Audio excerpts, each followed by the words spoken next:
Connor Hayes stood before the ice-encrusted fishing boat as December snow fell around him, holding a lawyer's letter that said this rotting wreck was all his dead father had left him, besides $340,000 in medical debt and a 10-year-old daughter asking if they'd have to live in the old boat now.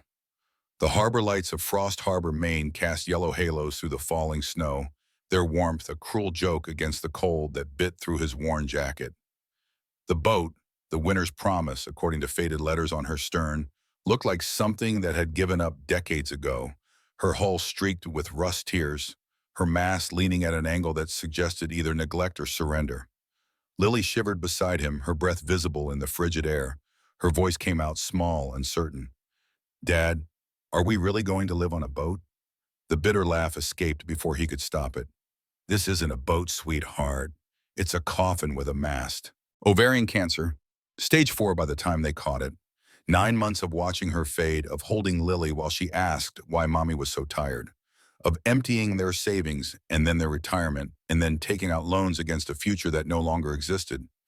Because how do you put a price on one more day, one more hour, one more moment with the woman you love? The funeral was 8 months ago. Daniel Hayes hadn't attended. Too busy, apparently. Died 6 weeks later from a heart attack, the lawyer said, leaving Connor this wreck and debts that would follow him to his own grave. Two men emerged from the shadows near the dock, their expensive wool coats unmarred by snow, their shoes too polished for a working harbor. The taller one moved with the fluid confidence of someone accustomed to getting what he wanted, his accent carrying a faint Baltic lilt when he spoke. "Mr. Hayes, I've been waiting to meet you." Connor's grip on Lily's hand tightened instinctively, moving her slightly behind him. "Do I know you?" "Not yet, but I knew your father very well." The man's smile didn't reach his eyes. "My name is Victor Voss. I represent certain parties interested in liquidating this vessel." "It's not for sale." Voss's smile widened, but something cold flickered behind it. "Everything is for sale, Mr. Hayes. It's simply a matter of finding the right price, or the right motivation." His gaze drifted to Lily, lingering just long enough to make his meaning clear. The rage came hot and immediate, flooding Connor's chest with the kind of fury that makes men do stupid things. But beneath it ran a colder current: fear. This wasn't some local buyer making a casual inquiry. This was something else entirely. Voss circled the boat with theatrical disgust, running one gloved finger along the ice-encrusted rail and examining the rust with exaggerated distaste. "Your father wasted 37 years on this piece of junk. Don't make his mistake." "I said it's not for sale." $5,000, final offer. More than it's worth, less than you need to leave town. Voss pulled out a business card, holding it between two fingers. "Medical debt is such a burden, isn't it? Especially for a single father with a daughter to raise. Boston's expensive. Frost Harbor is less forgiving." The card hung in the air between them, an offer and a threat wrapped in expensive paper stock. Connor's voice came out low, controlled despite the fury building behind his ribs. "Get off my dock." Voss's expression didn't change, but something shifted in his posture, a predator recognizing resistance. He pocketed the card with deliberate slowness. "Suit yourself, but winter in Frost Harbor can be very unforgiving, especially for a man with debts and a daughter to protect." The expensive sedan's engine purred to life, German, smooth, the sound of money, and its taillights disappeared into the snow. Connor stood watching until the red glow faded completely, his daughter pressed against his side, both of them shivering in the December cold. A gruff voice emerged from the darkness behind them. "Connor Hayes, last time I saw you, you were 12 years old and swearing you'd never come back." Connor spun, instinctively putting himself between Lily and the voice. An old man stepped into the docklight, his face weathered like tanned leather, his hands gnarled from decades of hauling nets. He carried an oil lantern, actual flame, not LED, casting warm, flickering light across his features. "Henrik Larsson." The name surfaced from childhood memories. "You haven't changed." "Liar, I've aged 30 years and look it." Henrik's eyes, sharp despite the wrinkles surrounding them, studied Connor with uncomfortable intensity. "But you look exactly like your father did at your age. Same stubborn jaw, same stupid pride." I kept my promise, stayed away for 26 years. And yet here you are, standing in front of your father's boat, the boat he loved more than anything. The bitterness came before Connor could stop it. More than his family, apparently. Henrik's paws stretched long enough to become uncomfortable. His rough hands scratched at silver stubble, the sound of fingernails on weathered skin audible in the quiet. That's what you think. That's what everyone thinks. But your father, Daniel, wasn't who you thought he was. Lily's small voice cut through the tension. Did you know my grandpa? Henrik's expression softened, the harsh lines around his mouth easing. I knew him for 28 years, little one. Knew him better than most. Better than he wanted, maybe. Then you knew he abandoned his son. Connor couldn't keep the edge from his voice. I know he made choices that looked like abandonment. I know he sat on this boat every night, even in blizzards. Especially in blizzards. Henrik pulled a pipe from his coat, tobacco smoke mixing with the smell of motor oil and sea salt. He wasn't drinking. He wasn't hiding. He was working. Working on what? Henrik's eyes held Connor's for a long moment, weighing something, on something worth $127 million, and something worth dying for. The number hung in the frozen air, impossible and absurd. Connor laughed, the sound harsh and disbelieving. My father died broke, left me nothing but a rotting boat and enough debt to drown in. Your father died protecting you. Henrik's voice carried absolute certainty. 3 days before his heart attack, he gave me this. The old fisherman pulled a key ring from his pocket, brass glinting in the lantern light. Made me promise to give it to you when you were ready. Ready for what? To finish what 3 generations of Hayes men started. Henrik's weathered hand closed around the keys, knuckles white. But first, you need to meet someone who's been waiting 70 years for this moment. The Victorian house on the hill glowed with Christmas lights in every window, their warmth visible even through the falling snow. Henrik led them up the steep path, Lily between them, her hands switching from Connor's to the old fisherman's whenever the climb grew too steep. The wind carried the scent of pine and wood smoke, of cinnamon and something older, the smell of a house that had stood through decades of winters.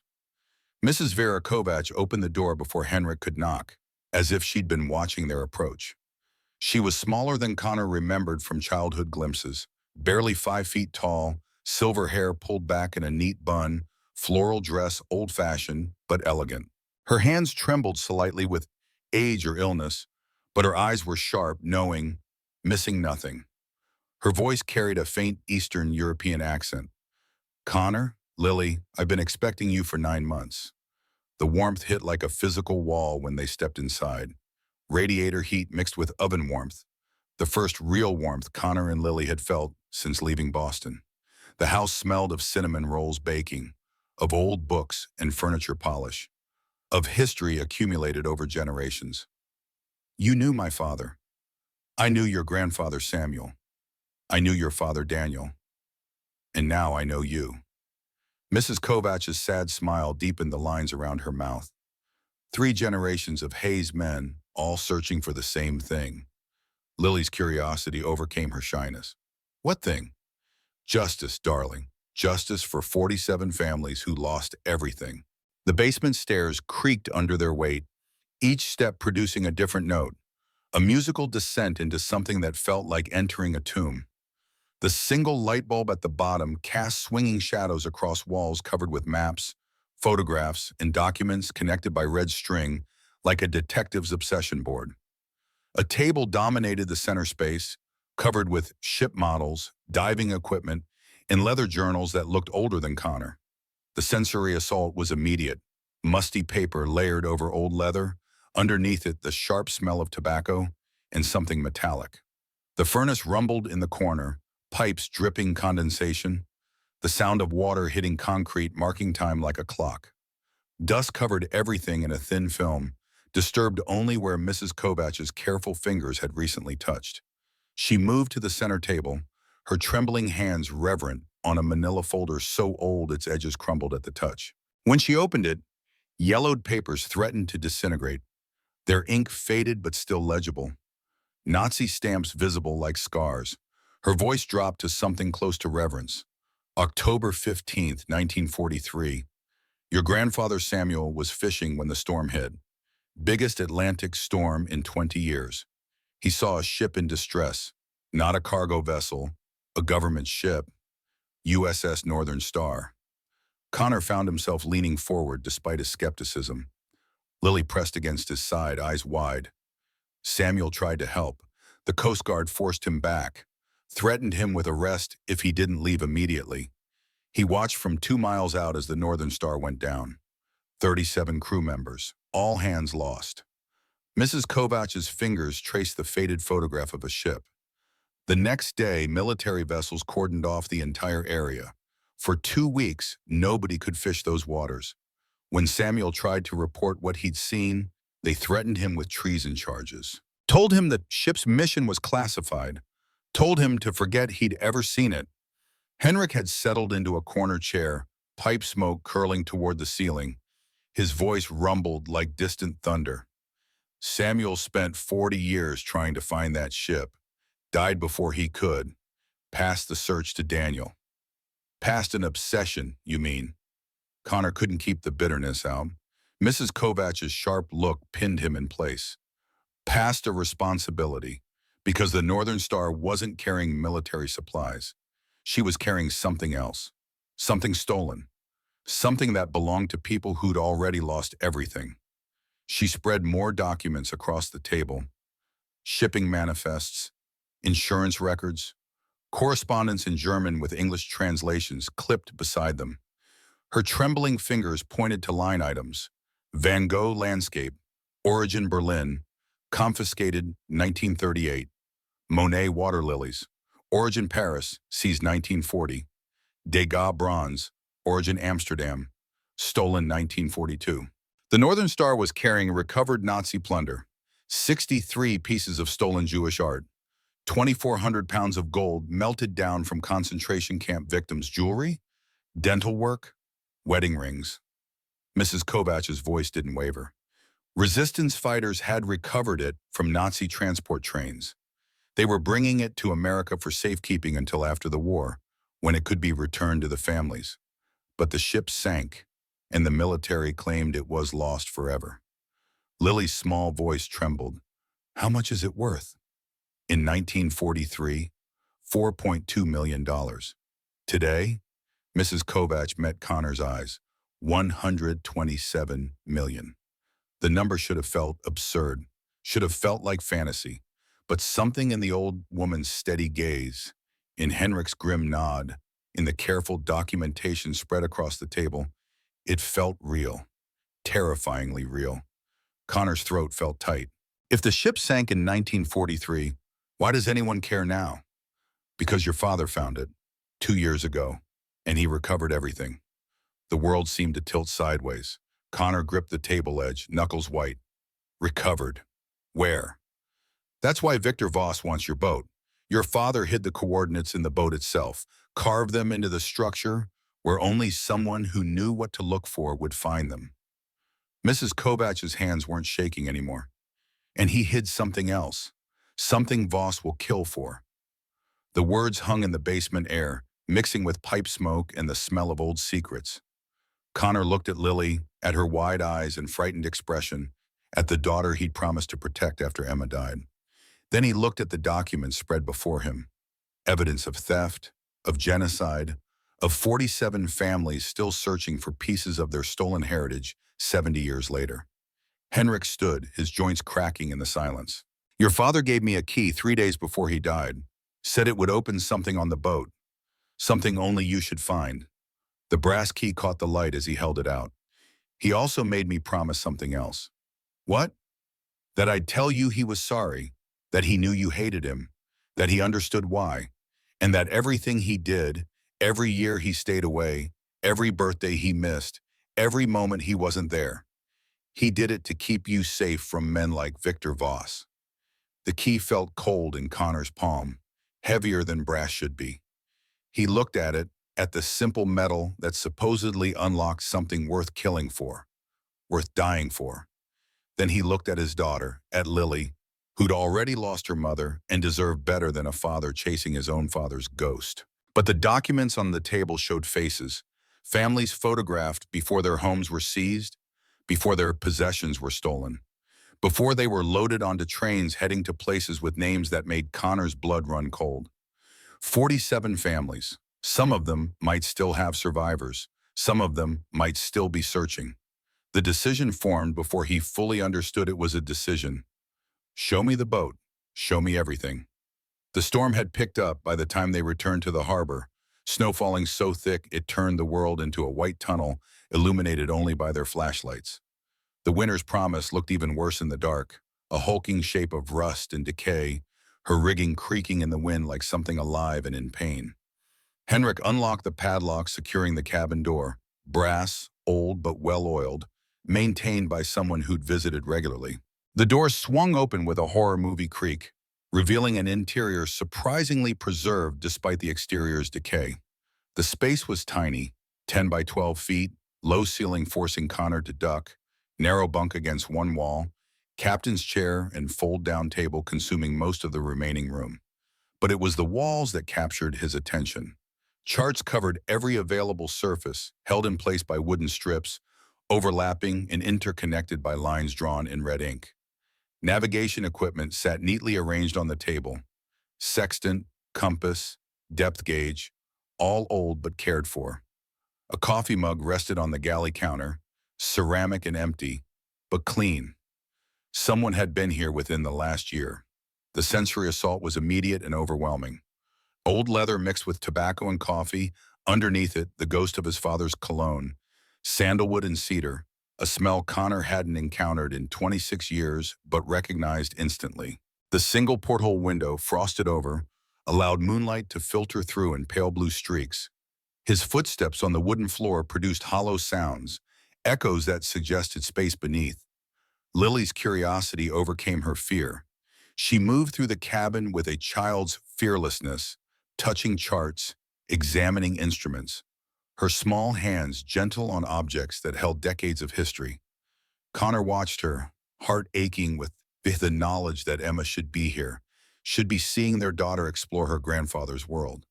Lily's voice cut through his grief. "Dad, why does this chair sit funny?" Connor turned. The captain's chair, leather-worn smooth by years of use, did sit unevenly, one side slightly lower than the other. He knelt beside it, running his hands along the base, feeling for, there. A floorboard underneath, different color than the surrounding wood, newer. Henrik's sharp intake of breath was audible even over the wind outside. "I'll be damned. Daniel told me he'd hidden something where only family would look. I searched this boat 100 times. Never thought to check under the chair." Connor's fingers found a small notch in the board, barely visible but designed to be lifted. He worked his fingertips underneath, the wood scraping against wood with a sound like fingernails on slate. The board lifted, revealing a black space beneath, deeper than it should want. Henrik's flashlight beam cut through the darkness. Something metal glinted below.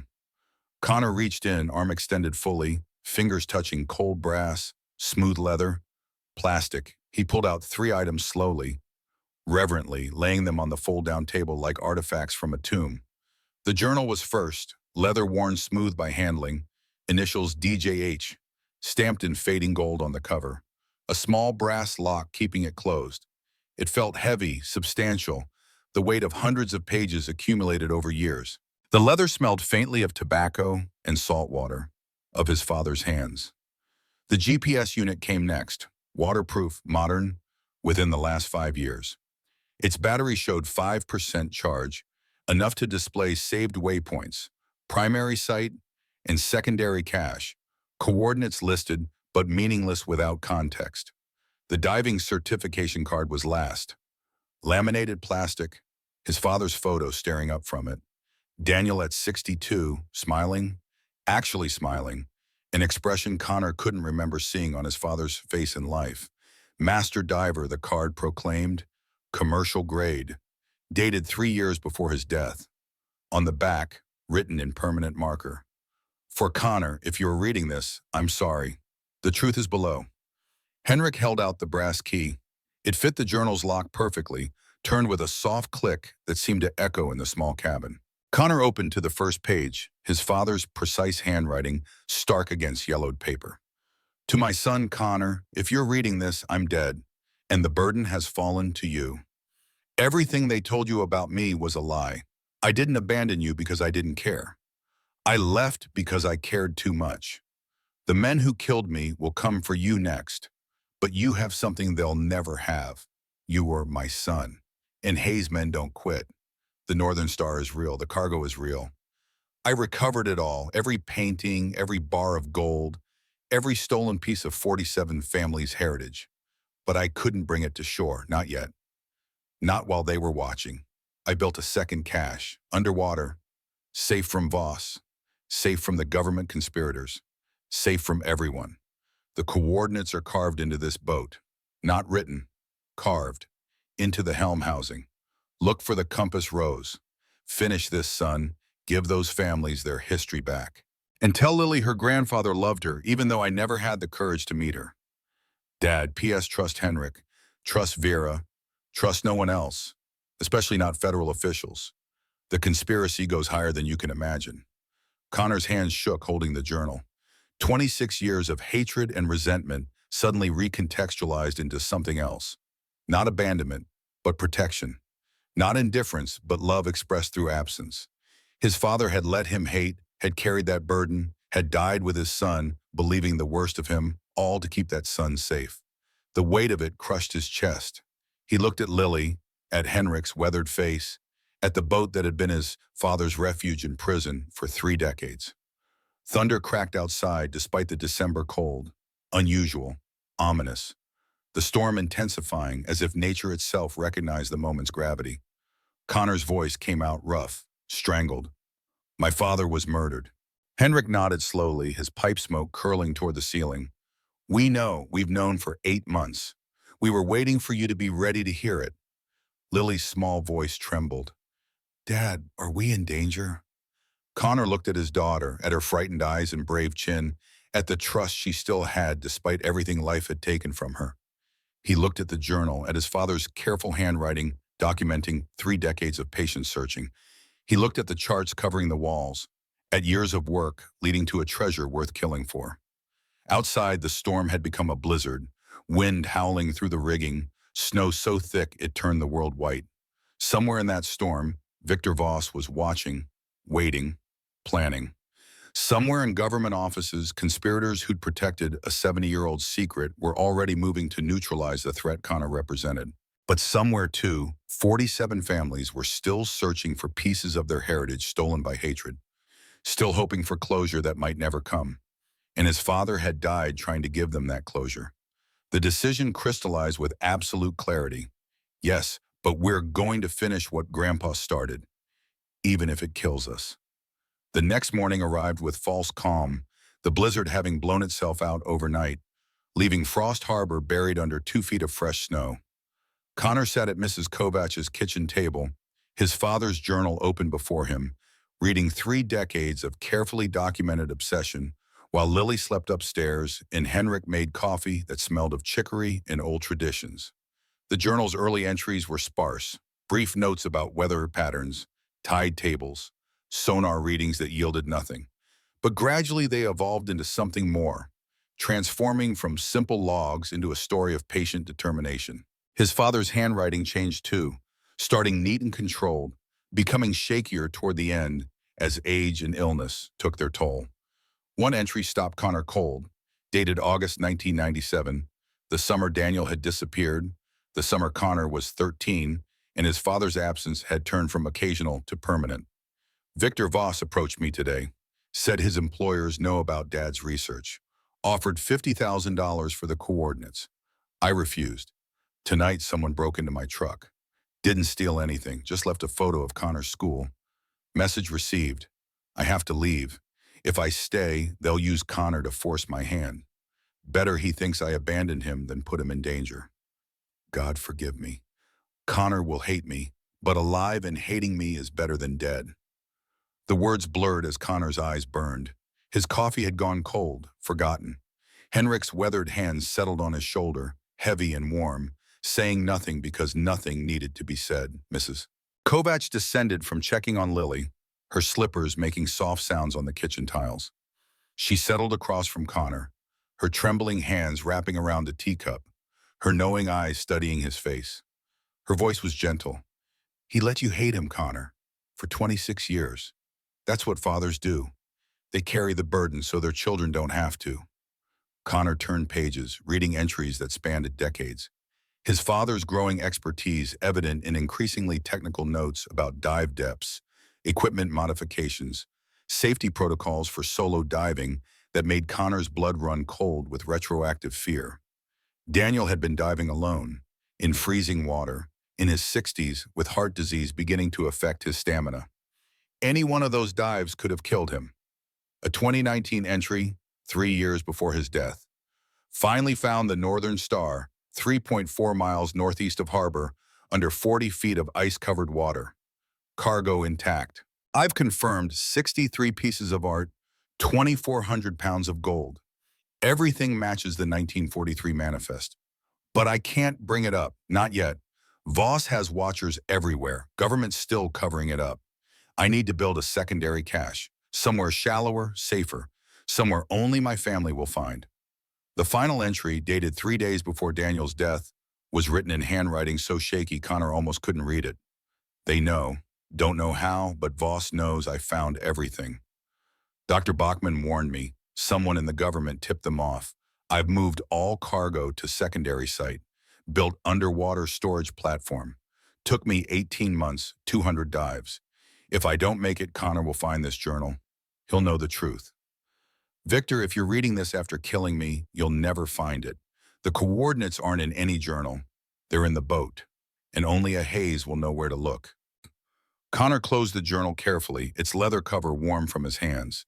He looked at Henrik, at Mrs. Kovacs, at the morning light filtering through kitchen windows, at the normal world continuing outside while inside this house, history waited to be uncovered. His voice was steady despite the emotion churning in his chest. He spent 2 years building an underwater storage facility, alone, dying, because he couldn't trust anyone else to protect it. Henrik's gruff nod acknowledged the statement. Daniel was the most stubborn man I've ever known, and the bravest. Most men would have given up, taken Voss's money, lived their last years in comfort, but not Daniel Hayes. He died broke.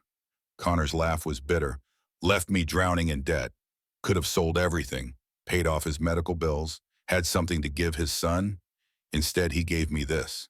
He gestured at the journal, at the mess of secrets and danger it represented. Mrs. Kovacs' sharp look pinned him. He gave you a chance to do something that matters. 47 families, Connor.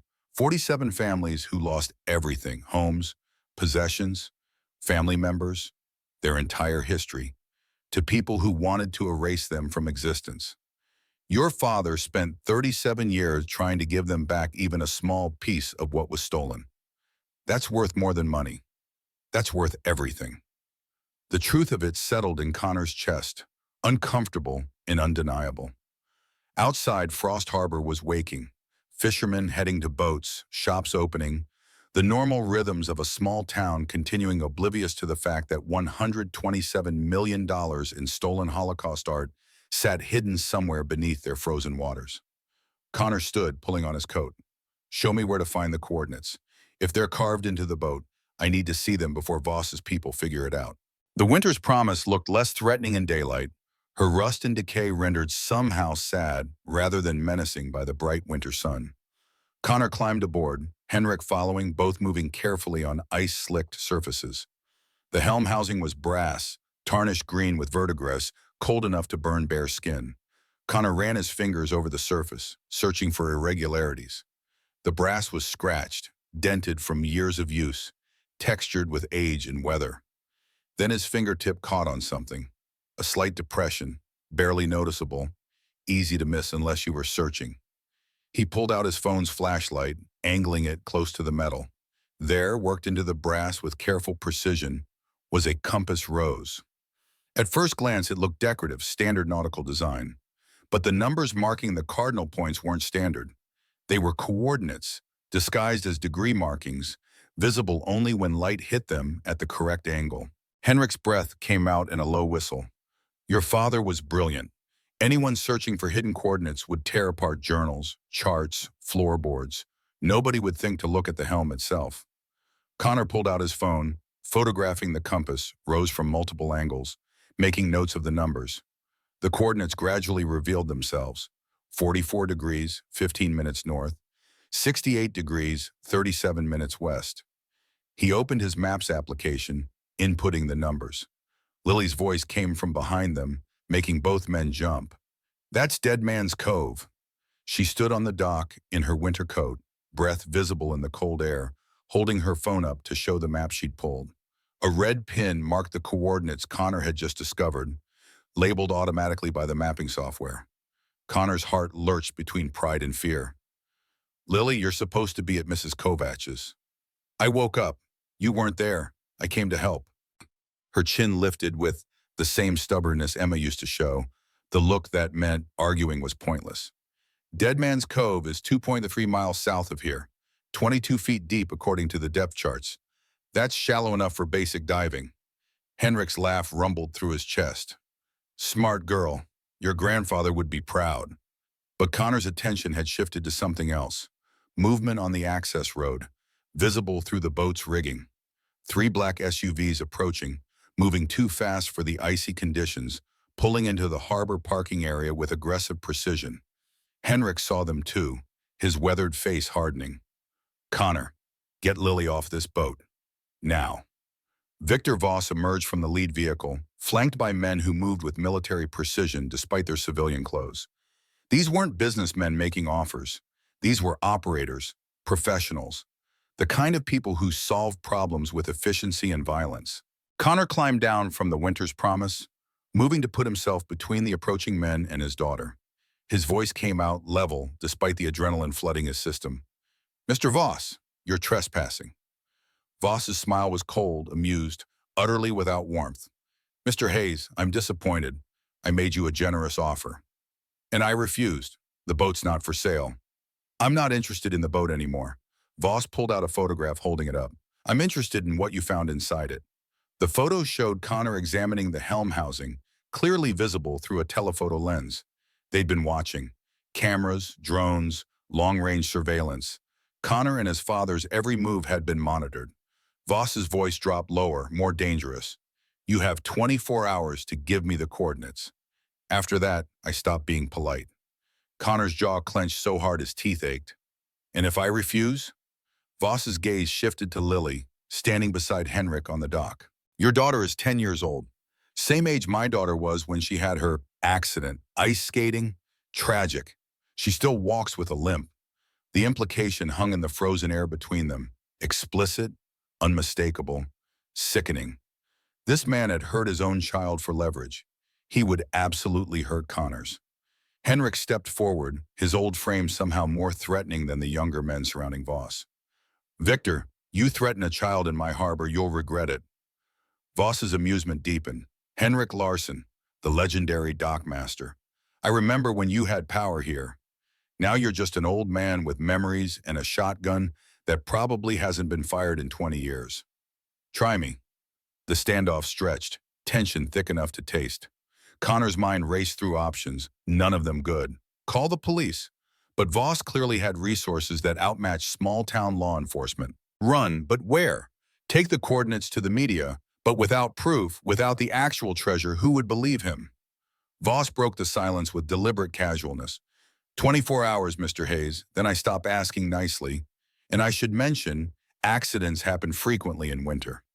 Frozen roads, thin ice, carbon monoxide leaks in old houses.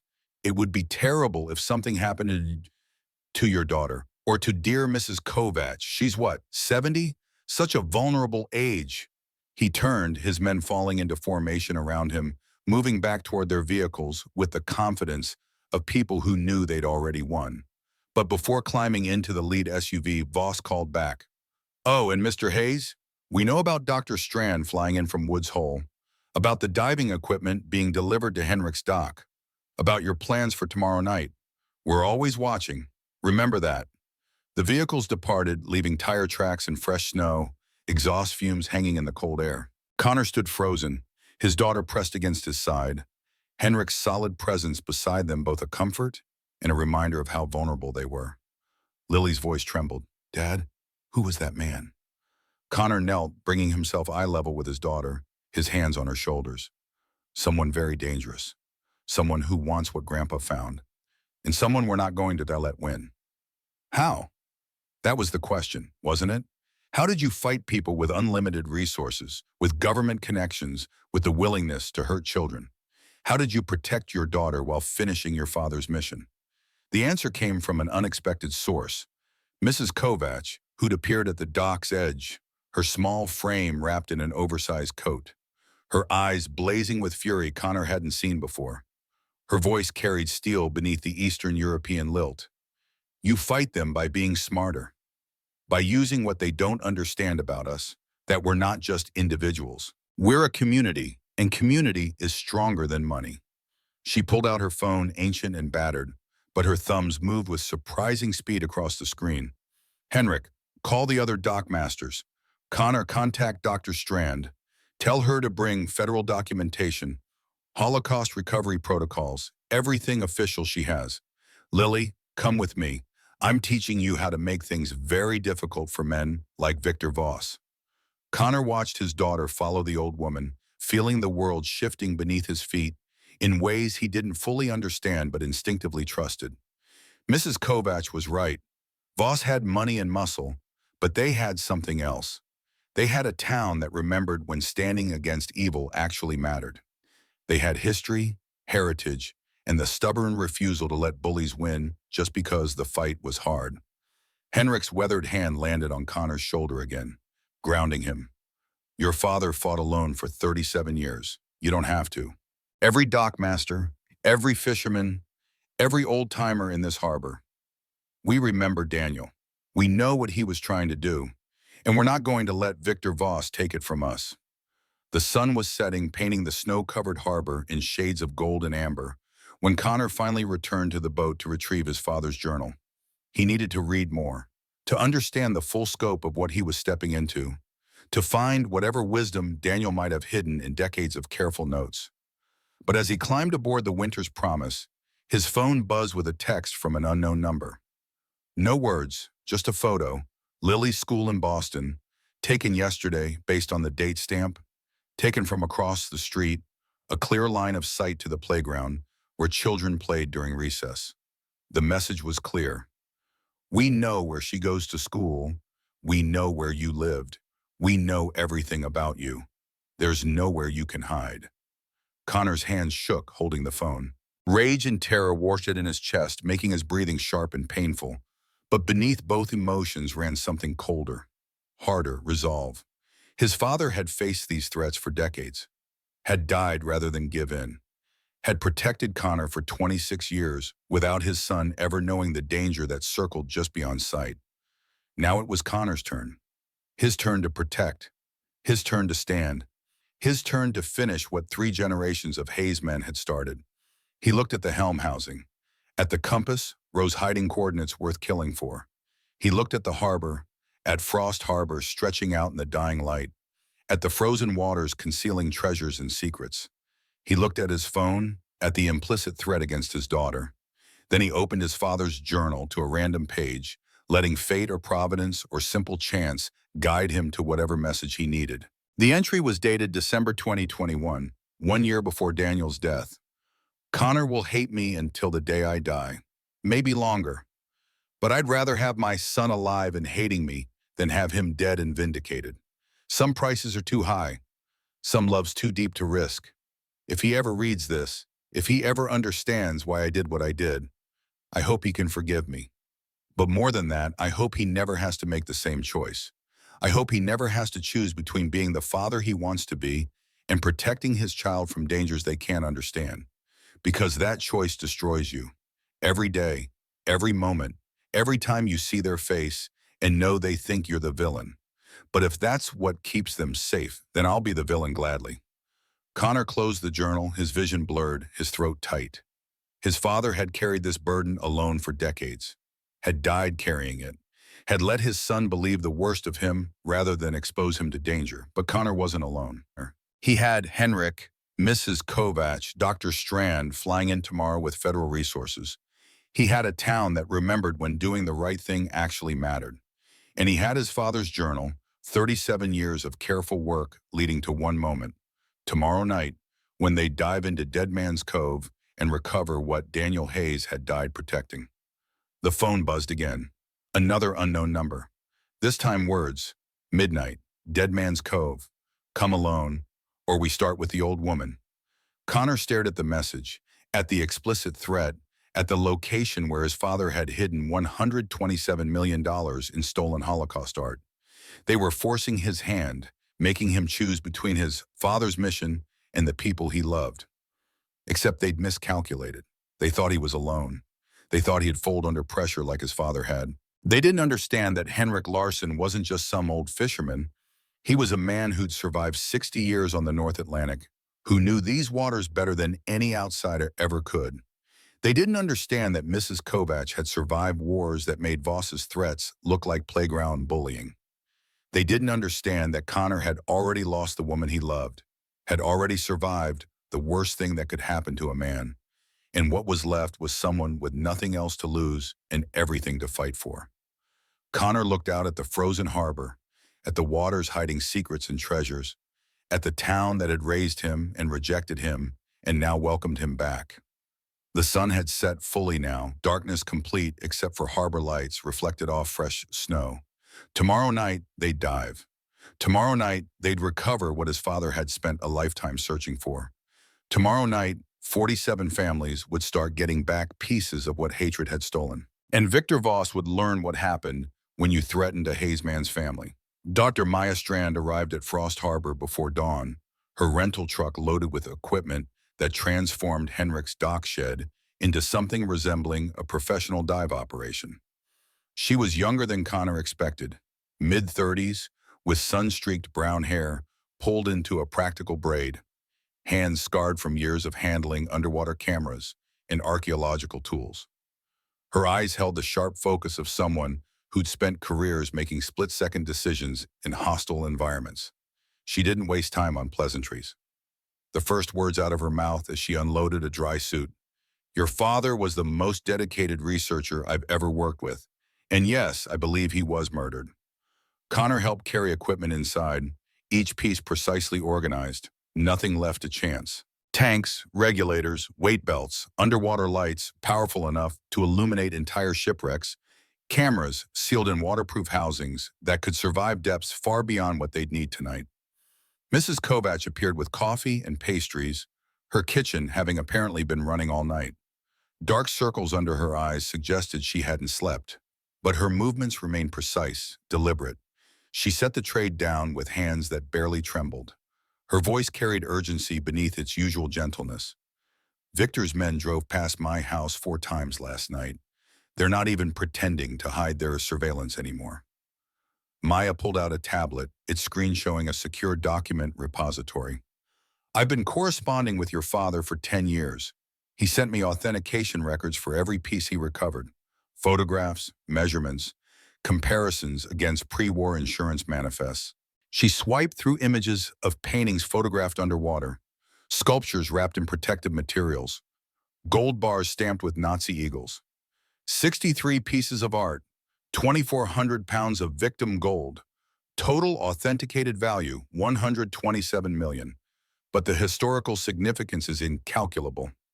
Connor studied the images, his father's careful work evident in every frame, each piece photographed from multiple angles, documentation codes written on waterproof cards placed beside artifacts, dates and GPS coordinates recorded with scientific precision. This wasn't treasure hunting. This was archaeology conducted in secret. One man working alone in freezing water to preserve evidence that powerful people wanted destroyed. Henrik joined them, his weathered face grim. Received word from the other dockmasters. They're willing to help, but cautiously. Victor Voss has a reputation. People who cross him tend to have unfortunate accidents. Maya's expression hardened, which is why we need federal involvement. I have contacts at the FBI's art crime team and the Holocaust Assets Recovery Program. But they won't move without physical evidence. We need to recover at least one piece, document it properly, Established chain of custody. Lily descended the stairs from Mrs. Kovach's guest room, her hair messy from sleep, but her eyes alert. She'd been listening, Connor realized, taking in every word with the frightening intelligence children develop when their world becomes unpredictable. Her question cut through the adult conversation. If Grandpa already found everything, why didn't he just tell the government? Maya's answer came without condescension, speaking to Lily as an equal. Because someone in the government tipped off Victor Voss. Your grandfather couldn't trust official channels. He needed to build an airtight case first, recover everything, authenticate it, identify the rightful owners, then present it as a fait accompli that couldn't be buried or stolen. But he died before he could. Yes, which means your father has to finish it. Connor felt the weight of expectation pressing down like physical force. His father's 37 years of work, 47 families still searching, $127 million in stolen heritage, all balanced against Victor Voss's explicit threats and a daughter who'd already lost too much. The morning passed in technical preparation. Maya walked Connor through ice diving protocols, her instruction precise and unforgiving. Ice diving wasn't like regular diving. The overhead environment meant no direct ascent to surface. Every breath had to be calculated against limited air supply. Hypothermia became dangerous within minutes, even in dry suits. Her voice held no room for error. You'll have 30 minutes of bottom time at 22 feet. After that, hypothermia risk increases exponentially. We'll tether you to the surface with double redundancy, mainline and backup. If anything goes wrong, we pull you up immediately. Connor absorbed the information, his construction background making the engineering challenges comprehensible, even if the underwater environment was foreign. Load-bearing calculations for ice thickness, thermal dynamics of water versus air, pressure differentials, and gas expansion. It was physics applied to survival. But as they worked, Connor noticed Lily watching from the shed's doorway. Her small frame wrapped in an oversized coat, her expression troubled. He crossed to her, kneeling to bring himself eye level. His voice softened despite the tension. What's wrong, sweetheart? The man from yesterday, Victor. He knew about my school in Boston. Her voice dropped to barely audible. How did he know that? The question hit Connor's chest like a fist. He'd been so focused on the immediate threat, on preparing for tonight's dive, that he hadn't considered the broader implications. Victor Voss had photographed Lily's school yesterday, which meant he'd been tracking them since before Daniel's death, possibly for months or years. Connor pulled his daughter close, feeling her small body trembling against his chest. I don't know, but I promise you, I won't let him hurt you. You promised Mom you'd take care of me. Lily's words came muffled against his shoulder. What if something happens to you, too? The fear was legitimate, terrifying, unanswerable. Connor had no guarantees to offer. Tonight's dive carried real danger. Cold water, limited visibility, Victor's men waiting for any opportunity. His father had died pursuing this mission. What made Connor think he'd survive where Daniel hadn't? Kovach's voice cut through his spiraling thoughts. Lily, come help me prepare supplies for tonight. Your father needs to focus on staying alive, which means we need to make sure he has everything he needs. The old woman led Lily away, giving Connor space to breathe, to think. Henrik moved beside him, pipe smoke curling in the cold air. The old fisherman's voice rumbled. Your father asked me the same question 10 years ago. What if I die before finishing this? You know what I told him? What? That some things are worth dying for. But more importantly, some things aren't worth living for. The trick is knowing which is which. Henrik's eyes held Connor's. Tonight isn't about dying heroically. It's about staying alive long enough to finish the job. The words settled into Connor's chest, replacing fear with something more useful. Determination. His father had died for this. Connor didn't need to. He just needed to be smart, careful, and luckier than Daniel had been. Maya called from across the shed. Connor, we have a problem. She held her phone, its screen showing a news article from that morning. Federal Maritime Recovery official arrives in Maine to investigate illegal salvage operation. The article quoted Deputy Director James Coldwell, claiming jurisdiction over classified government materials, allegedly being recovered without proper permits. Henrik swore in Norwegian, the words carrying unmistakable venom. That's Voss's backup plan. If he can't steal the treasure, he'll have the government seize it legally. Maya's fingers flew across her tablet, pulling up documents. James Coldwell, Deputy Director of Maritime Asset Recovery. His father was Lieutenant Colonel Harrison Coldwell, assigned to European Theater Cargo Logistics in 1943. Her voice grew sharper as she read. This is the conspiracy your father documented. The military officer who deliberately misdirected the Northern Star search in 1945 was Coldwell Sr. His son has been protecting that secret for 40 years. The scope of what they faced expanded exponentially. Not just Victor Voss and his criminal organization, but government officials with the authority to seize evidence, classify investigations, bury truth under layers of bureaucracy and national security claims. Connor felt the trap closing around them. They couldn't go to the FBI. Coldwell had connections throughout federal law enforcement. They couldn't go public. Without physical evidence, they'd be dismissed as conspiracy theorists. Their only option was to recover the treasure tonight, document it thoroughly, and present it to authorities too numerous and too public to suppress. But Victor knew they were planning to do. He'd said as much yesterday. Which meant tonight was exactly when he'd make his move. Maya voiced what Connor was thinking. It's a trap. Victor knows we're diving tonight. He's probably planning to intercept us at the site, take the coordinates by force. So we don't give him the chance. Henrik's voice carried the confidence of decades reading weather and water. We dive at midnight when his surveillance is watching. But we dive somewhere else first. Create a diversion while Connor makes the real recovery. Split their attention. Maya nodded slowly. I dive the primary Northern Star site with full equipment, lights, everything visible. Victor's people follow me. Meanwhile, Connor dives Dead Man's Cove quietly, recovers what he can, surfaces before they realize the misdirection. Connor studied the plan's angles, looking for flaws. How do we know they won't have people watching both locations? Because Dead Man's Cove has only one access point, and it's through private property owned by people who remember your grandfather. Henrik's smile was grim. We have friends Victor doesn't know about. People who've been waiting 40 years to tell the federal government where to shove their classified materials. The afternoon dissolved into final preparations. Maya triple-checked equipment, her fingers moving with the muscle memory of thousands of dives. Connor practiced ice diving protocols in Henrik's heated shop. The dry suit awkward and constraining, the weight belt pulling at his hips in unfamiliar ways. Lily stayed close to Mrs. Kovach, the old woman teaching her how to use a radio, how to watch for surveillance, how to be useful in ways that kept her safe while letting her feel part of the operation.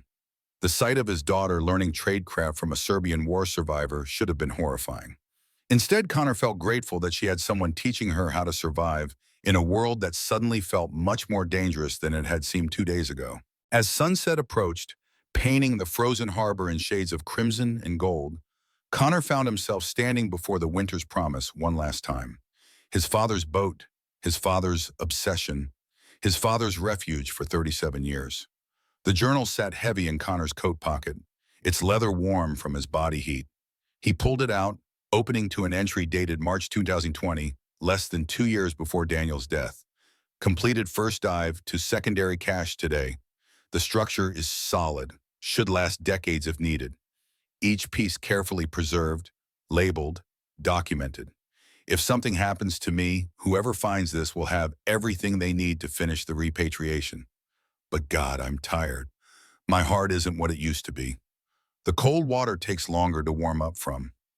My hands shake when I'm trying to secure the cases. I should stop, should contact the authorities, take my chances with official channels. But every time I think about quitting, I remember Sarah Goldstein's letter. She's 86 now, still hoping to see her family's painting again before she dies, still believing in a justice that might never come. How do I quit when she's still hoping? Connor closed the journal carefully, understanding with sudden clarity what had driven his father to continue despite age, illness, danger. It wasn't obsession, it wasn't treasure lust. It was the weight of other people's hope, the knowledge that 47 families were still searching, still believing that what was stolen might someday be returned. His father had carried that weight alone for 37 years. Now it was Connor's burden to bear. Night fell with winter's abruptness. Darkness complete by 6 o'clock. Victor's surveillance vehicle remained parked 200 yards from Henrik's dock, its occupants making no effort at concealment. They knew Connor saw them. The visibility was intentional, psychological pressure designed to remind him that every move was watched. But they were watching the obvious location. They didn't know about the network of dockmasters, fishermen, and old-timers who'd spent decades learning to move through Frost Harbor unobserved. They didn't know about the trail through Mrs. Kovach's property that connected to Dead Man's Cove without touching any public road. Maya departed at 10:30 with full equipment, her rental truck obvious and noisy, heading toward the primary dive site northeast of harbor. Victor's surveillance vehicle followed immediately, exactly as planned. Connor watched them go, feeling the trap's teeth closing, but uncertain who was predator and who was prey. Henrik checked his watch. Gives us 90 minutes. You'll need 40 for the buy, 20 to reach the site, 30 to return. Tight, but workable. Connor suited up in the shed's darkness. Dry suits sealed tight, weight belts secured, tank tested and retested, tether line triple-checked. The equipment felt foreign despite afternoon practice. Each piece of gear one more thing that could fail. One more variable between survival and disaster. Mrs. Kovach appeared with Lily, both bundled against the cold. The old woman's eyes were wet, but her voice remained steady. Your father made this dive 200 times. You can make it once. Lily threw her arms around Connor's waist, her grip fierce despite her small frame. Come back, Dad. Please come back. Connor knelt, holding his daughter close, breathing in the scent of her shampoo and childhood and everything in his life that actually mattered. I will. I promise. You can't promise that. She was right. He couldn't. But he said it anyway because what else do you tell your child when you're about to risk everything? The trail through Mrs. Kovach's property wound through pine forest, the path invisible under 2 feet of snow, but marked by Henrik's intimate knowledge of terrain he'd walked for 70 years. Connor followed, his equipment awkward and heavy, his breathing loud in his ears. Behind them, Mrs. Kovach and Lily waited at the house, radio in hand, ready to call for help if needed.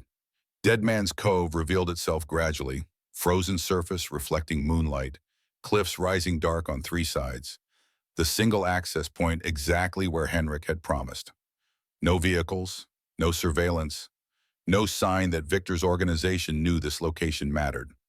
Connor's phone buzzed on, text from Maya. At primary site, lights on, very visible. They're watching me. You're clear. Henrik had already started the gas-powered auger, its engine roars shattering the night silence. The bit cut through ice with mechanical efficiency, chips flying, cold water visible beneath. 14 inches of ice, thick enough to support vehicles, thin enough to cut through in under 10 minutes. The hole gaped black and ominous, 4 feet of diameter opening onto darkness below. Connor's dive light barely penetrated the surface, illuminating nothing except suspended particles and his own rising fear. Henrik secured the tether line to his truck's frame, the rope thick and yellow, rated for loads far exceeding Connor's weight plus equipment. You feel hypothermia symptoms, shivering, confusion, numbness. You surface immediately. Don't be a hero like your father. Connor checked his regulator one final time, the rubber taste familiar from afternoon practice, but no less unsettling. 30 minutes of compressed air. 30 minutes to find his father's underwater cache, document it, recover what he could carry, surface alive. He sat at the hole's edge, fins dangling into black water.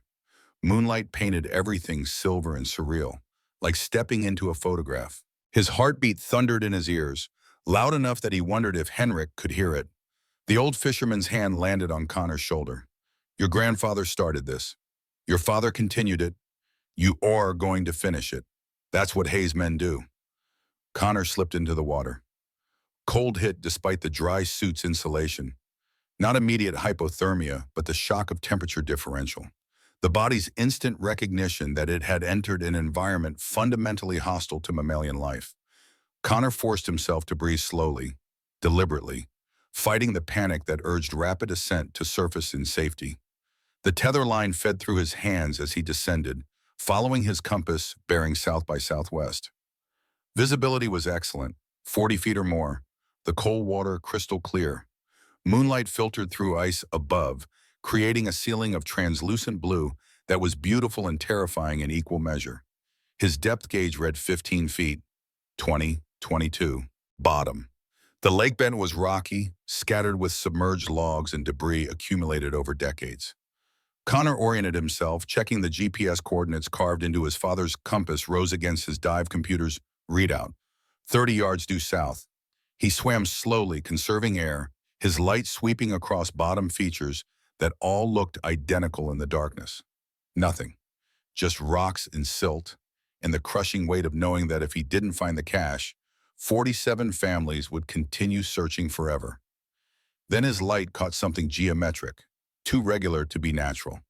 The platform emerged from darkness like a monument rising from ancient ruins.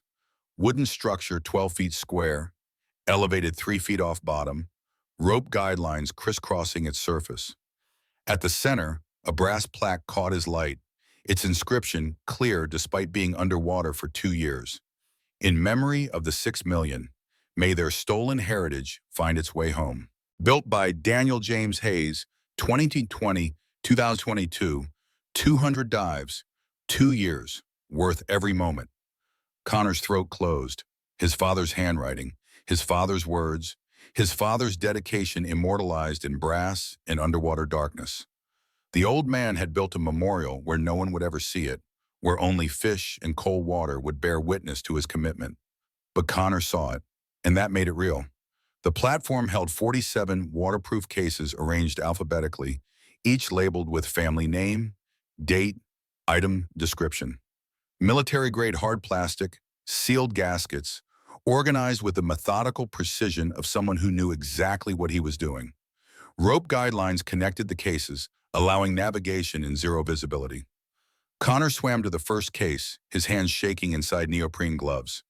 Label Goldstein Family, Berlin, 1938, Van Gogh landscape. The latches were stiff, requiring force. The seal broke with a hiss of trapped air. Inside, multiple layers of plastic wrap, then bubble wrap, then acid-free paper. Connor's waterproof camera documented each layer, his training from Maya's afternoon instruction taking over despite his fear. The final layer peeled away. The painting underneath was perfect. Not water damaged, not faded, not destroyed by 70 years of history and 2 years underwater. Just perfect. Wheat field with cypresses, the colors vibrant, Van Gogh's swirling brushstrokes capturing light and movement in ways that made Connor's chest ache despite the cold. Sarah Goldstein had been 6 years old when Nazi officers arrived at her Berlin home. She'd watched them carry this painting out her front door, along with everything else her family owned. She'd survived Kristallnacht, survived deportation, survived camps designed to erase her existence. She'd spent 80 years searching for this single piece of her stolen childhood.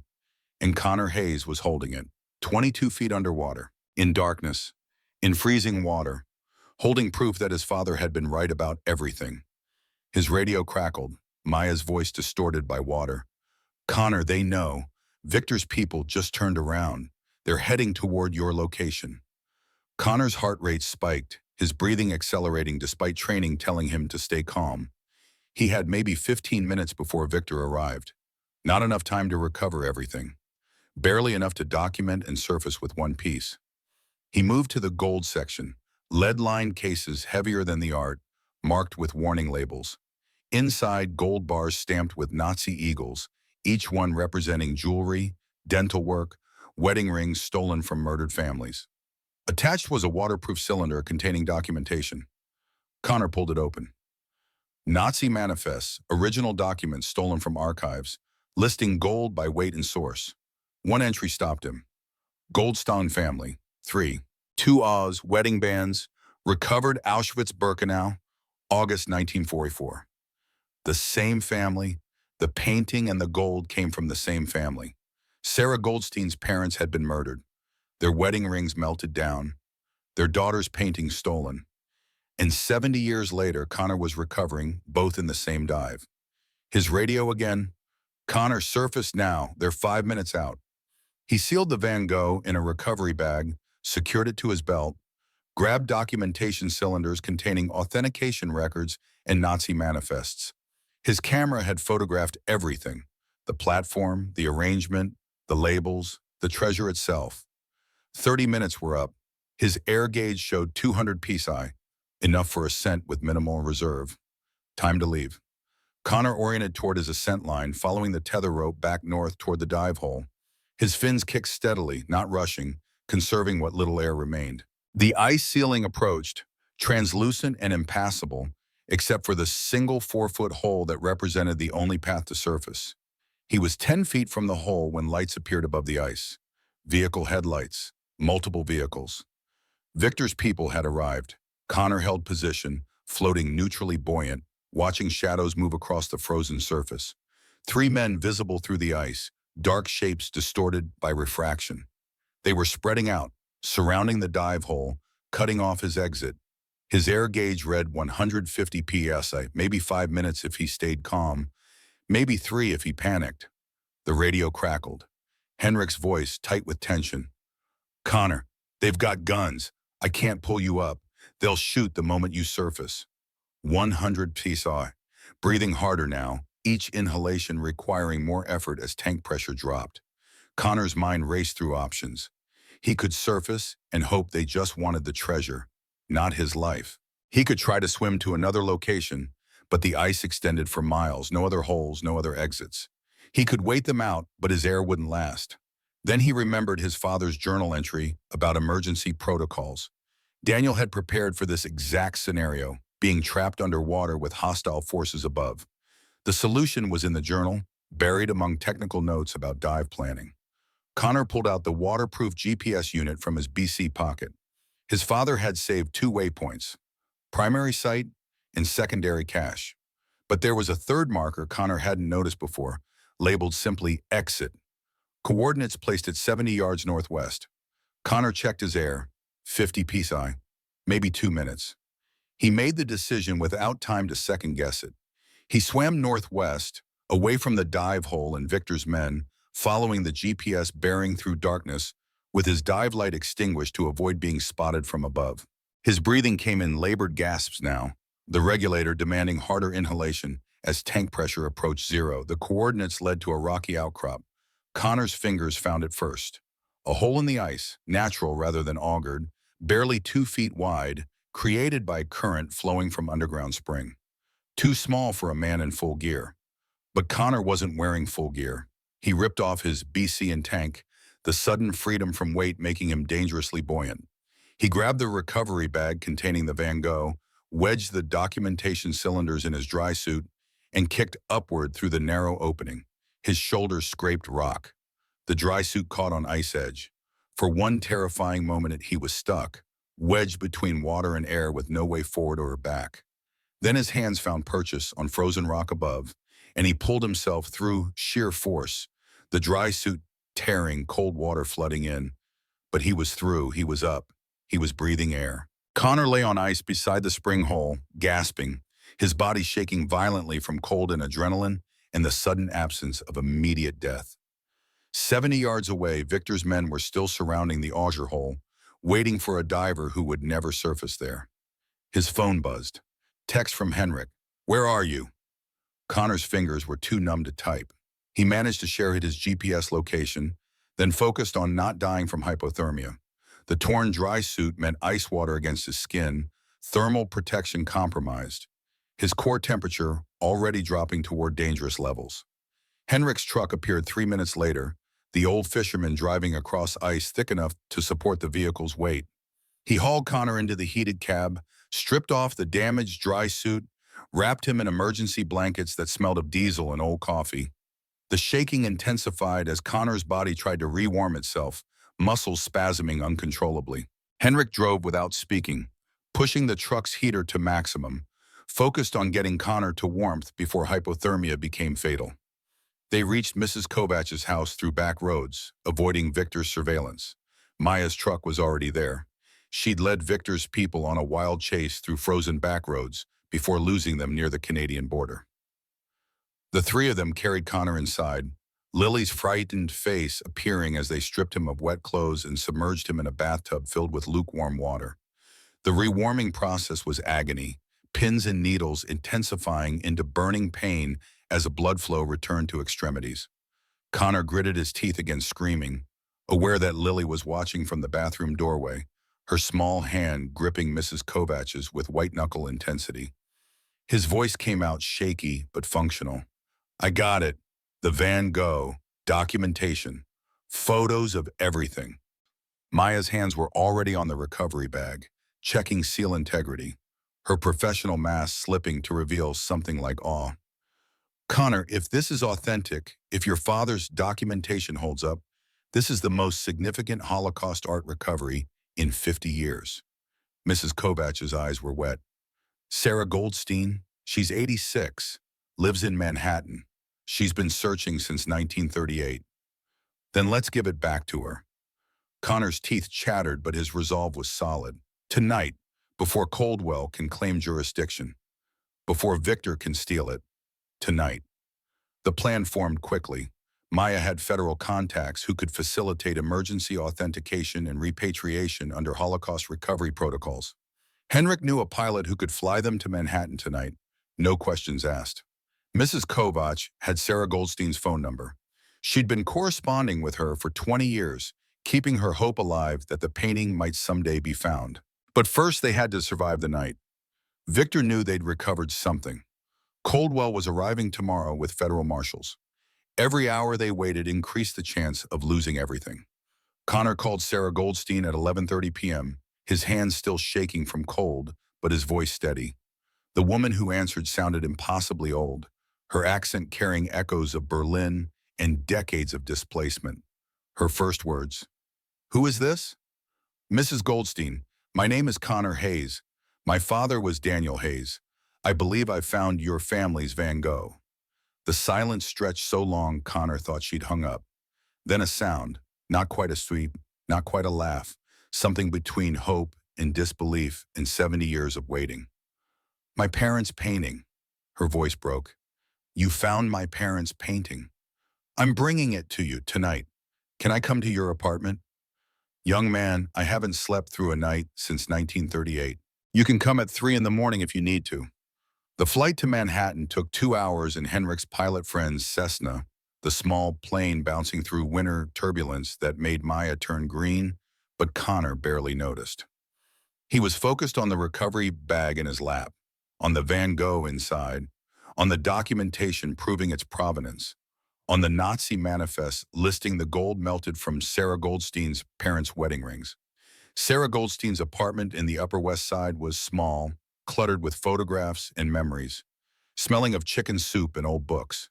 She answered the door in a bathrobe, her walker beside her, her eyes sharp despite her age. Connor held out the recovery bag. "Mrs. Goldstein, I'd like to return your family's property." She didn't take it immediately. Her gnarled hands reached for Connor's face instead, touching his cheeks, his hair, studying him with intensity that made him uncomfortable. "You look like him. Like Daniel. He sent me letters every year, told me he was still searching." Tears ran down her weathered face. "I thought I'd die before this moment." Maya carefully unsealed the bag, removing the layers of protection with archaeological precision. The Van Gogh emerged into lamplight, its colors somehow more vibrant than they'd seemed underwater. Van Gogh's genius undimmed by decades of darkness. Sarah Goldstein's knees buckled. Connor and Maya caught her, easing her into a chair. The old woman's hands reached toward the painting, but didn't touch, as if afraid it might disappear. Her voice was barely a whisper. "I was 6. The Nazis came to our house. I watched them carry it out. My mother was crying. My father tried to stop them. They beat him. I can still hear the sound." She pulled out a photograph from her walker's basket, a family portrait taken in 1937, showing parents and small daughter in a Berlin apartment. On the wall behind them, clearly visible, hung the Van Gogh landscape. The match was perfect, irrefutable. This was her painting, stolen from her family, lost for 86 years, now returned by a man who'd nearly died recovering it from the bottom of a frozen Maine lake. Sarah looked at Connor with eyes that had seen humanity's worst and somehow still found room for hope. "Your father died for this?" "Yes, ma'am." Then I'll make sure the world knows. I'll make sure every one of those 47 families gets their heritage back. I'll make sure Victor Voss and James Coldwell and everyone who tried to bury this secret faces justice. Her voice strengthened, decades of survivors steel beneath the aged exterior. You tell me what you need. Resources, lawyers, media attention, federal pressure. I have money. I have connections. I have nothing left to lose and everything to fight for. Connor felt something shift in his chest, the balance of power tilting from a victor's favor back towards something resembling justice. Sarah Goldstein wasn't just a victim waiting for help. She was a force, a woman who'd survived genocide and spent 80 years fighting to reclaim what was stolen, and she was on their side. They returned to Frost Harbor at dawn to find federal vehicles surrounding Henrik's dock. Deputy Director James Coldwell had arrived early, bringing marshals and enough official documentation to seize everything under national security provisions. But Connor had documented everything.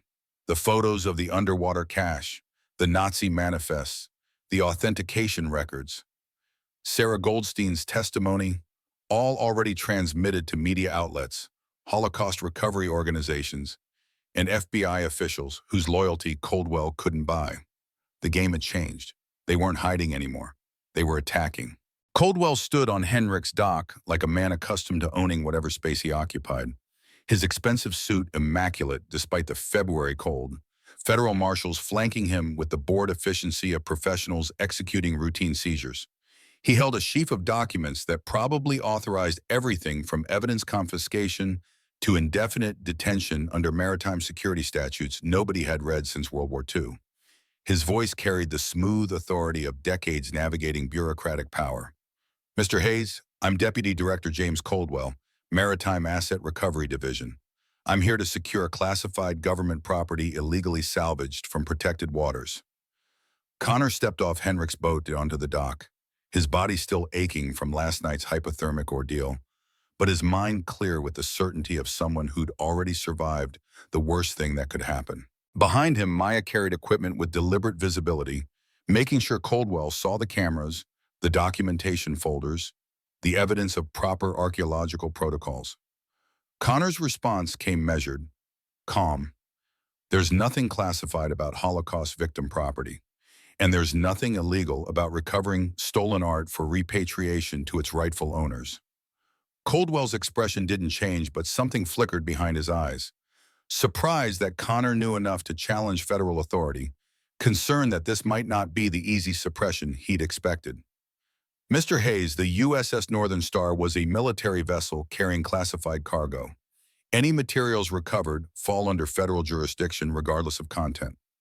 The Northern Star was carrying Nazi plunder stolen from Jewish families. That's not classified. That's evidence of war crimes. Connor pulled out his phone, holding it up. And as of 6 hours ago, every major news outlet and Holocaust recovery organization in the country has copies of the authentication documents, the Nazi manifests, and testimony from Sarah Goldstein, who received her family's Van Gogh painting last night. The color drained from Coldwell's face. Not much. The man had decades of practice controlling his reactions. But enough. Enough to show that Connor had just demolished his entire strategy by going public before Coldwell could establish the classification framework that would make everything disappear. One of the marshals leaned toward Coldwell, whispering urgently. The deputy director's jaw tightened, his calculated composure cracking at the edges. He gestured sharply, and the marshal pulled out a tablet, turning it to show a screen full of news headlines. Holocaust art recovered from Main Lake. Federal cover-up of Nazi treasure exposed. Whistleblower's son finishes father's quest.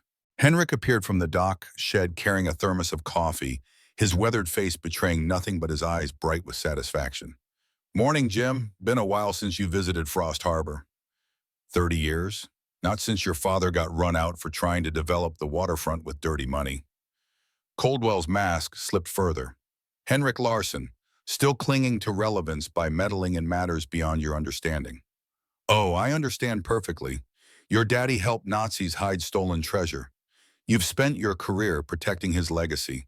Now it's all coming out, and you can't stop it. Henrik's smile was cold.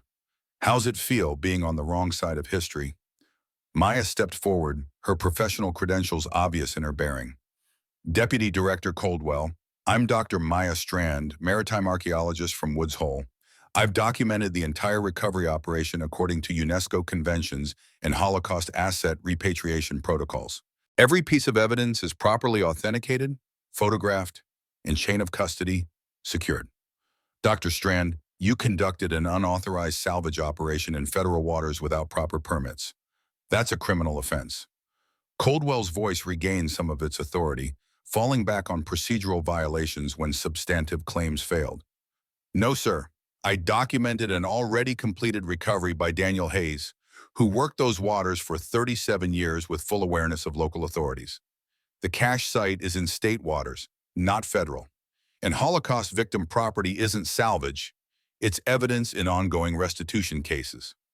Lily appeared in the shed doorway, Mrs. Kovach behind her, both watching the confrontation with the intensity of people who understood they were witnessing something significant. Connor felt his daughter's presence like a tether keeping him grounded. Whatever happened next, he had to survive it for her. Coldwell shifted tactics, addressing Connor directly with false reasonableness. Mr. Hayes, I understand you've suffered tremendous loss. Your wife's death, your father's passing, financial hardship. Men in your position make desperate choices, but it's not too late to cooperate. Turn over all recovered materials, and we can discuss immunity from prosecution. The offer was poison wrapped in compassion, designed to sound merciful while accomplishing Coldwell's objective, getting physical control of evidence that could expose his family's 70-year conspiracy. Connor had watched enough courtroom dramas with Emma to recognize the trap. His laugh came bitter but genuine. You're offering immunity for crimes I didn't commit while threatening to prosecute me for finishing my father's work. That's not cooperation. That's extortion. Call it what you want, but federal authority supersedes state jurisdiction, media attention, and public sentiment. I can seize everything here under maritime security provisions, and there's nothing you can do to stop me. Actually, there is. The new voice came from behind Coldwell, authoritative and carrying the weight of badge and bureau. A woman in her 50s emerged from a sedan Connor hadn't noticed arriving, her FBI credentials visible on a lanyard. Deputy Director Coldwell, I'm Special Agent Catherine Reeves, FBI Art Crime Team. I have federal warrants for your arrest on charges of conspiracy, obstruction, and violations of the Holocaust Expropriated Art Recovery Act. Coldwell's composure shattered completely. His face went from pale to flushed, his carefully controlled demeanor dissolving into something close to panic. Agent Reeves, you're exceeding your authority. I'm a deputy director of a division currently under investigation for corruption. Your authority was suspended 2 hours ago pending review. Reeves held up her phone, showing an official document. The Attorney General received rather compelling evidence last night about your family's involvement in concealing Nazi war crimes. Turns out Sarah Goldstein has friends in very high places. The marshals who'd accompanied Coldwell exchanged glances, their loyalty clearly wavering between a deputy director facing arrest and an FBI agent with valid warrants. Professional survival instincts won out. They stepped away from Coldwell's, their body language making clear they were no longer his backup. Reeves continued with the clinical precision of someone who'd prepared this moment carefully. We've also arrested Victor Voss and 6 members of his organization on charges including murder, attempted kidnapping, and conspiracy to steal Holocaust victim property. Mr. Voss was quite talkative once he realized the alternative was extradition to Germany on war crimes charges. Connor felt something unknot in his chest, not relief exactly, but the absence of immediate threat, the space to breathe without constantly calculating danger angles. Victor Voss had been the monster under the bed for 3 days, the shadow threatening Lily's safety. Knowing he was in federal custody didn't erase the fear, but it dulled the razor edge of constant terror. Coldwell made one last attempt at authority. Agent Reeves, I demand to speak with the Attorney General. This is a gross overreach of FBI jurisdiction. The Attorney General is aware. In fact, he specifically requested I handle your arrest personally. Reeves gestured and 2 agents Connor hadn't noticed moved forward with handcuffs. James Coldwell, you're under arrest for conspiracy to conceal evidence of war crimes, obstruction of justice, and fraud. You have the right to remain silent. Connor stopped listening to the Miranda warning, his attention caught by movement at the dock's edge. Kovac had wrapped her arms around Lily, both of them watching with expressions that mixed satisfaction and something deeper. The vindication of seeing power held accountable, the rare justice of watching bullies face consequences. Henrik moved beside Connor, his gruff voice low. Your father would have loved seeing this. 37 years he fought these bastards. Died believing they'd win. Would have given anything to see them in handcuffs. The words hit harder than Connor expected, grief mixing with triumph in a combination that made his throat tight. Daniel Hayes had died believing his work would be buried, that the conspirators were too powerful, that justice was a fantasy. But he'd been wrong. He'd built something solid enough that even death couldn't stop it. Reeves approached after Coldwell was secured in a federal vehicle, her expression professional but not unkind. Mr. Hayes, we need to discuss the recovery operation. I'll need access to all documentation, authentication records, and the location of the underwater cache. Maya stepped forward smoothly. Agent Reeves, all documentation is secured and available for federal review. I've prepared comprehensive reports following UNESCO archaeological standards. The cache location is marked by GPS coordinates that I'm happy to share under proper oversight. Good, we'll need to conduct an official recovery operation with full federal participation. The pieces Mr. Hayes recovered will need to be authenticated through proper channels before repatriation can proceed. Reeves paused, studying Connor with the assessment of someone who'd read his file thoroughly. I understand you have significant medical debt from your wife's illness. Connor's defenses rose immediately. I'm not selling information. Whatever finder's fee exists, it goes to Holocaust recovery organizations. And actually, under the Holocaust Expropriated Art Recovery Act, you're entitled to 15% of authenticated value as compensation for recovery efforts. Current estimates put total cash value at $127 million. That's approximately $19 million in finder's fees. The number should have felt like salvation and, enough to clear debt, secure Lily's future, rebuild a life that cancer and death had demolished. But Connor thought about Sarah Goldstein's tears, about 46 other families still searching, about his father dying broke because he couldn't profit from other people's stolen heritage. His response came without hesitation. I want expedited repatriation. Whatever protocols exist to return property faster, I'll accept reduced fees to make that happen. Reeves's expression shifted to something like respect. Expedited protocols exist but cut timeline from 18 months to 4 months. You'd forfeit approximately $3.2 million. How many families have you actually located? 38 confirmed. 9 families have no surviving heirs. Those pieces default to Holocaust memorial museums. Connor did the math quickly. 38 families who could receive closure, who could get back pieces of their stolen lives, versus waiting another year while 90-year-olds died, hoping to see justice before the end. The choice wasn't really a choice at all.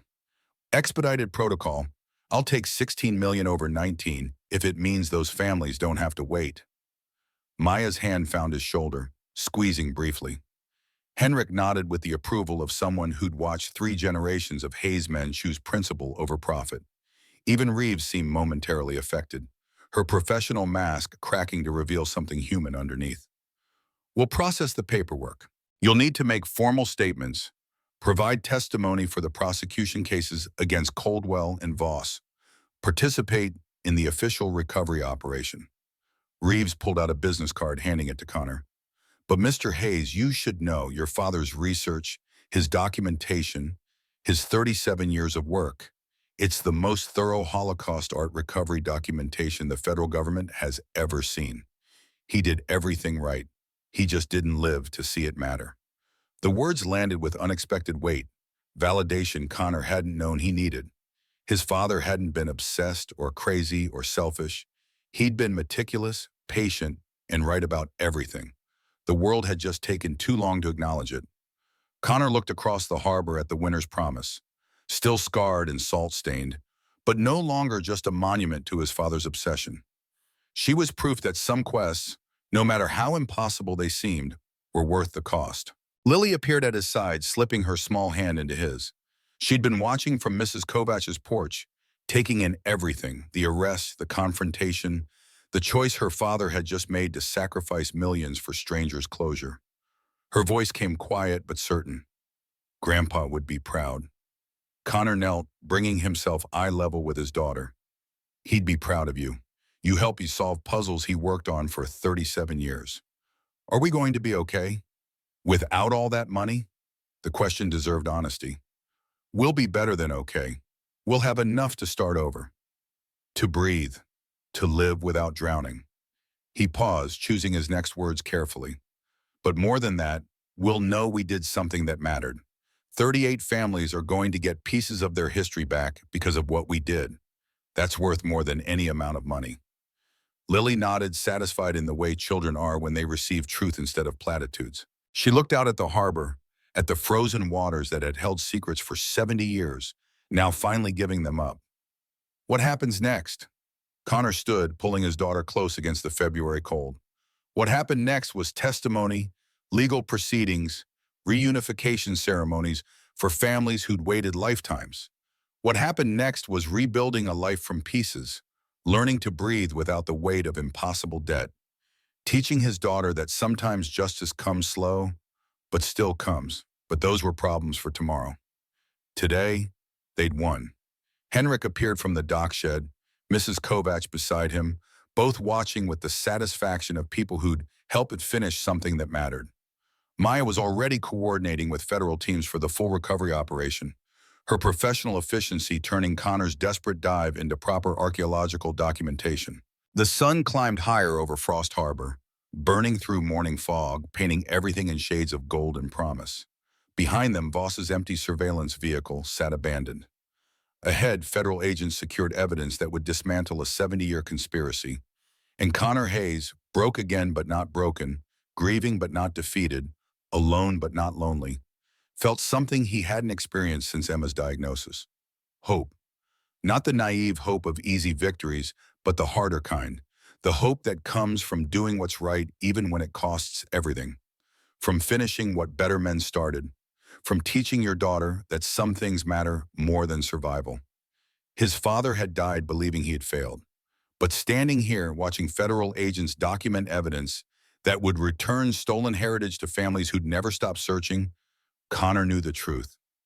Daniel Hayes hadn't failed. He just needed his son to finish what he started. And that was enough.